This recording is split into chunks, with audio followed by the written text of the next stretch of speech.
شروع اللہ کا نام لے کر جو بڑا مہربان نہایت رحم والا ہے۔ خضر نے کہا کیا میں نے نہیں کہا تھا کہ تم میرے ساتھ صبر نہ کر سکو گے؟ موسیٰ نے کہا کہ جو بھول مجھ سے ہوئی اس پر مواخذہ نہ کیجیے اور میرے معاملے میں مجھ پر مشکل نہ ڈالیے۔ پھر دونوں چلے، یہاں تک کہ رستے میں ایک لڑکا ملا تو خضر نے اسے مار ڈالا۔ موسیٰ نے کہا کہ آپ نے ایک بے گناہ شخص کو ناحق بغیر قصاص کے مار ڈالا، یہ تو آپ نے بری بات کی۔ خضر نے کہا کیا میں نے نہیں کہا تھا کہ تم سے میرے ساتھ صبر نہیں ہو سکے گا؟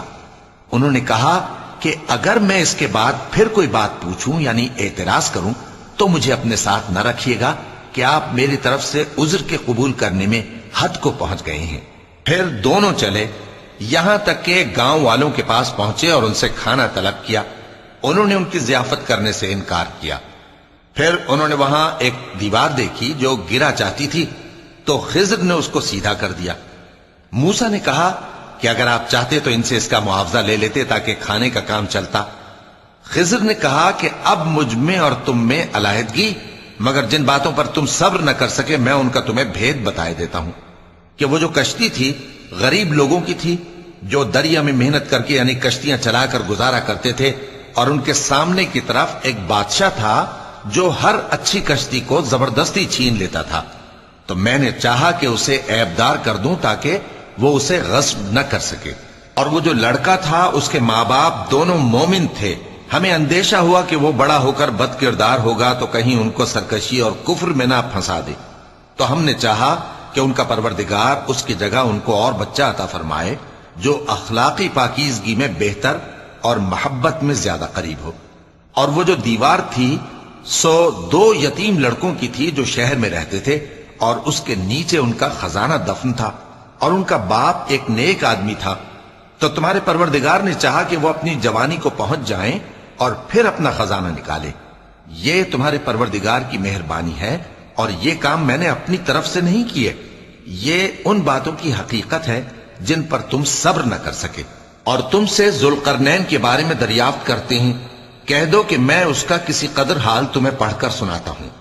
ہم نے اس کو زمین میں بڑا اقتدار دیا تھا اور ہر طرح کا سامان اس کو عطا کیا تھا، تو اس نے ایک سفر کا سامان کیا، یہاں تک کہ جب سورج کے غروب ہونے کی جگہ پہنچا تو اسے ایسا پایا کہ ایک کیچڑ والے چشمے میں ڈوب رہا ہے، اور اس چشمے کے پاس ایک قوم دیکھی۔ ہم نے کہا ذوالقرنین تم ان کو خواہ تکلیف دو خواہ ان کے بارے میں بھلائی اختیار کرو، دونوں باتوں کی تم کو قدرت ہے۔ ذوالقرنین نے کہا کہ جو کفر و بد کرداری سے ظلم کرے گا اسے ہم سزا دیں گے، پھر وہ اپنے پروردگار کی طرف لوٹایا جائے گا تو وہ بھی اسے بڑا عذاب دے گا، اور جو ایمان لائے گا اور عمل نیک کرے گا اس کے لیے بہت اچھا بدلہ ہے، اور ہم اپنے معاملے میں اس سے نرم بات کہیں گے۔ پھر اس نے ایک اور سامان سفر کیا، یہاں تک کہ سورج کے طلوع ہونے کے مقام پر پہنچا تو دیکھا کہ وہ ایسے لوگوں پر طلوع ہوتا ہے جن کے لیے ہم نے دھوپ سے بچاؤ کی کوئی اوٹ نہیں بنائی تھی۔ حقیقت یوں ہی تھی، اور جو کچھ اس کے پاس تھا ہم کو سب کی خبر تھی۔ پھر اس نے ایک اور سفر کا سامان کیا، یہاں تک کہ 2 اونچے سیدھے پہاڑوں کے درمیان پہنچا تو دیکھا کہ ان کے اس طرف کچھ لوگ ہیں کہ بات کو سمجھ نہیں سکتے۔ ان لوگوں نے کہا کہ اے ذوالقرنین، یاجوج اور ماجوج اس علاقے میں فساد کرتے رہتے ہیں، بھلا ہم آپ کے لیے خرچ کا انتظام کر دیں کہ آپ ہمارے اور ان کے درمیان ایک دیوار کھینچ دیں۔ ذوالقرنین نے کہا کہ خرچ کا جو مقدور اللہ نے مجھے بخشا ہے وہ بہت اچھا ہے، تم مجھے قوت بازو سے مدد دو، میں تمہارے اور ان کے درمیان ایک مضبوط رکاوٹ بنا دوں گا۔ تم لوہے کے بڑے بڑے تختے میرے پاس لاؤ۔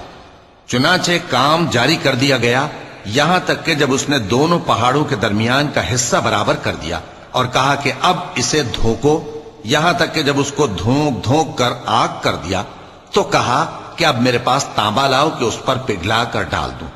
پھر ان میں یہ قدرت نہ رہی کہ اس پر چڑھ سکیں، اور نہ یہ طاقت رہی کہ اس میں نقب لگا سکیں۔ بولا کہ یہ میرے پروردگار کی مہربانی ہے، پھر جب میرے پروردگار کا وعدہ آ پہنچے گا تو اس کو ڈھا کر ہموار کر دے گا، اور میرے پروردگار کا وعدہ سچا ہے۔ اس روز ہم ان کو چھوڑ دیں گے کہ روئے زمین پر پھیل کر ایک دوسرے میں گھس جائیں گے، اور سور پھونکا جائے گا تو ہم سب کو جمع کر لیں گے، اور اس روز ہم جہنم کو کافروں کے سامنے لائیں گے۔ جن کی آنکھیں میری یاد سے پردے میں تھیں اور وہ سننے کی طاقت نہیں رکھتے تھے۔ اب کیا کافر یہ خیال کرتے ہیں کہ وہ میرے بندوں کو میرے سوا اپنا کارساز بنائیں گے تو میں خفا نہیں ہوں گا؟ ہم نے ایسے کافروں کے لیے جہنم کی مہمانی تیار کر رکھی ہے۔ کہہ دو کہ ہم تمہیں ایسے لوگ بتائیں جو اعمال کے لحاظ سے بڑے نقصان میں ہیں۔ یہ وہ لوگ ہیں جن کی دوڑ دھوپ دنیا کی زندگی میں برباد ہو گئی اور وہ یہ سمجھے ہوئے ہیں کہ وہ اچھے کام کر رہے ہیں۔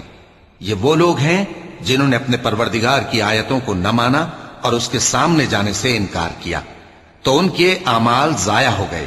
سو ہم قیامت کے دن ان کے لیے کچھ بھی وزن قائم نہیں کریں گے۔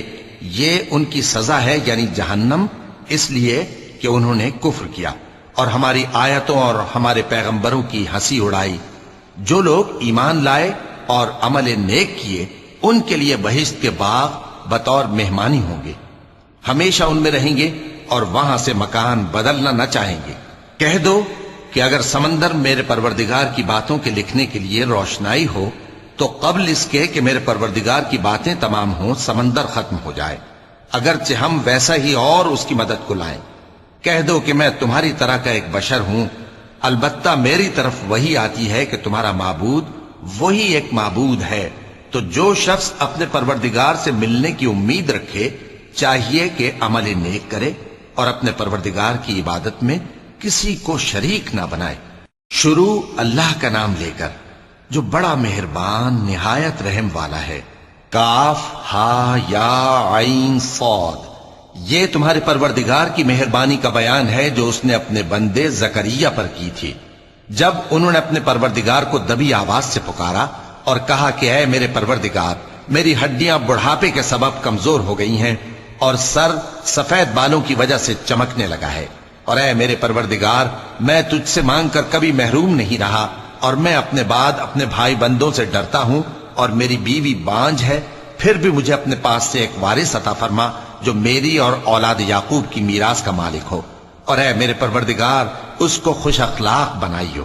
فرمایا اے زکریا، ہم تم کو ایک لڑکے کی بشارت دیتے ہیں جس کا نام یحییٰ ہوگا، اس سے پہلے ہم نے اس نام کا کوئی شخص پیدا نہیں کیا۔ انہوں نے کہا کہ پروردگار، میرے ہاں کس طرح لڑکا ہوگا جبکہ میری بیوی بانجھ ہے اور میں بڑھاپے کی اس حالت کو پہنچ گیا کہ سوکھ گیا ہوں؟ حکم ہوا کہ اسی طرح ہوگا۔ تمہارے پروردگار نے فرمایا ہے کہ مجھے یہ آسان ہے اور میں پہلے تم کو بھی تو پیدا کر چکا ہوں اور تم کچھ چیز نہ تھے۔ کہا کہ پروردگار میرے لیے کوئی نشانی مقرر فرما۔ فرمایا نشانی یہ ہے کہ تم صحیح و سالم ہوتے ہوئے 3 رات دن لوگوں سے بات نہ کر سکو گے۔ پھر وہ عبادت کے حجرے سے نکل کر اپنی قوم کے پاس آئے تو ان سے اشارے سے کہا کہ صبح و شام تسبیح کرتے رہو۔ فرمایا اے یحییٰ، ہماری کتاب کو مضبوطی سے تھامے رہو، اور ہم نے ان کو لڑکپن ہی میں دانائی عطا فرمائی تھی اور اپنے پاس سے شفقت اور پاکیزگی دی تھی، اور وہ پرہیزگار تھے اور وہ اپنے ماں باپ کے ساتھ نیکی کرنے والے تھے اور سرکش اور نافرمان نہیں تھے۔ اور جس دن وہ پیدا ہوئے اور جس دن وفات پائیں گے اور جس دن زندہ کر کے اٹھائے جائیں گے ان پر سلام ہے۔ اور کتاب یعنی قرآن میں مریم کا بھی تذکرہ کرو، جب وہ اپنے لوگوں سے الگ ہو کر مکان کے مشرقی حصے میں چلی گئیں، پھر انہوں نے ان کی طرف سے پردہ کر لیا تو ہم نے ان کی طرف اپنا فرشتہ بھیجا، سو وہ ان کے سامنے ایک خوبصورت مرد کی صورت میں آیا۔ مریم بولی کہ اگر تم پرہیزگار ہو تو میں تم سے بچنے کے لیے رحمان کی پناہ لیتی ہوں۔ فرشتے نے کہا کہ میں تو تمہارے پروردگار کا بھیجا ہوا یعنی فرشتہ ہوں اور اس لیے آیا ہوں کہ تمہیں پاکیزہ لڑکا بخشوں۔ مریم نے کہا کہ میرے ہاں لڑکا کیوں کر ہوگا جبکہ مجھے کسی مرد نے بطور شوہر چھوا تک نہیں اور میں بدکار بھی نہیں ہوں۔ فرشتے نے کہا کہ یوں ہی ہوگا۔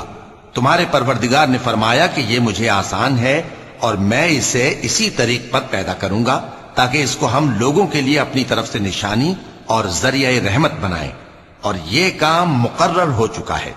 چنانچہ وہ اس بچے کے ساتھ حاملہ ہو گئیں اور اسے لے کر ایک دور جگہ چلی گئیں۔ پھر درد ذہ ان کو کھجور کے تنے کی طرف لے آیا، کہنے لگیں کہ کاش میں اس سے پہلے مر چکتی اور بھولی بسری ہو گئی ہوتی۔ تب ان کے ٹیلے کے نیچے کی جانب سے فرشتے نے ان کو آواز دی کہ غمناک نہ ہو، تمہارے پروردگار نے تمہارے نیچے ایک چشمہ پیدا کر دیا ہے، اور کھجور کے تنے کو پکڑ کر اپنی طرف ہلاؤ وہ تم پر تازہ عمدہ کھجوریں گرائے گا تو کھاؤ اور پیو اور آنکھیں ٹھنڈی کرو۔ اگر تم کسی آدمی کو دیکھو تو کہنا کہ میں نے اللہ کے لیے روزے کی منت مانی، تو آج میں کسی آدمی سے ہرگز کلام نہیں کروں گی۔ پھر وہ اس بچے کو اٹھا کر اپنی برادری والوں کے پاس لے آئیں۔ وہ کہنے لگے کہ مریم، یہ تو نے برا کام کیا۔ اے ہارون کی بہن، نہ تو تیرا باپ ہی برا آدمی تھا اور نہ تیری ماں ہی بدکار تھی۔ تو مریم نے اس بچے کی طرف اشارہ کیا۔ وہ بولے کہ ہم اس سے کہ گود کا بچہ ہے کیسے بات کریں؟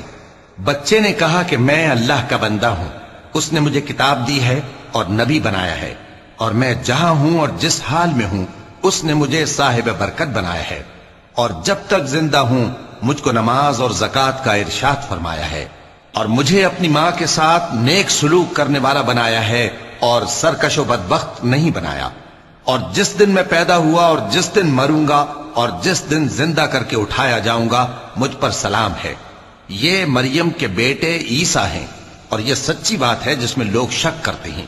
اللہ کو شایع نہیں کہ کسی کو بیٹا بنائے، وہ پاک ہے۔ جب کسی چیز کا ارادہ کرتا ہے تو اس کو یہی کہتا ہے کہ ہو جا، تو وہ ہو جاتی ہے۔ اور بے شک اللہ ہی میرا اور تمہارا پروردگار ہے، تو اسی کی عبادت کرو، یہی سیدھا رستہ ہے۔ پھر اہل کتاب کے فرقوں نے باہم اختلاف کیا، سو جو لوگ کافر ہوئے ہیں ان کو بڑے دن یعنی قیامت کے روز حاضر ہونے سے خرابی ہے۔ وہ جس دن ہمارے سامنے آئیں گے کیسے سننے والے اور کیسے دیکھنے والے ہوں گے، مگر ظالم آج کھلی گمراہی میں ہے۔ اور ان کو حسرت و افسوس کے دن سے ڈرا دو جب بات فیصل کر دی جائے گی اور وہ غفلت میں پڑے ہوئے ہیں اور ایمان نہیں لاتے۔ ہم ہی زمین کے اور جو لوگ اس پر بستے ہیں ان کے وارث ہوں گے، اور ہماری ہی طرف ان کو لوٹنا ہوگا۔ اور کتاب میں ابراہیم کا ذکر کرو، بے شک وہ نہایت سچے تھے، پیغمبر تھے۔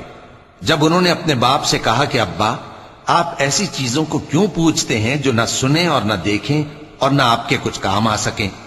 ابا، مجھے ایسا علم ملا ہے جو آپ کو نہیں ملا، تو میرے ساتھ ہو جائیے، میں آپ کو سیدھی راہ پر لے چلوں گا۔ ابا، شیطان کی پوجا نہ کیجیے، بے شک شیطان اللہ کا نافرمان ہے۔ ابا، مجھے ڈر لگتا ہے کہ آپ کو اللہ کا عذاب آ پکڑے تو آپ شیطان کے ساتھ ہی ہو جائیں۔ اس نے کہا کہ ابراہیم، کیا تو میرے معبودوں کے خلاف ہے؟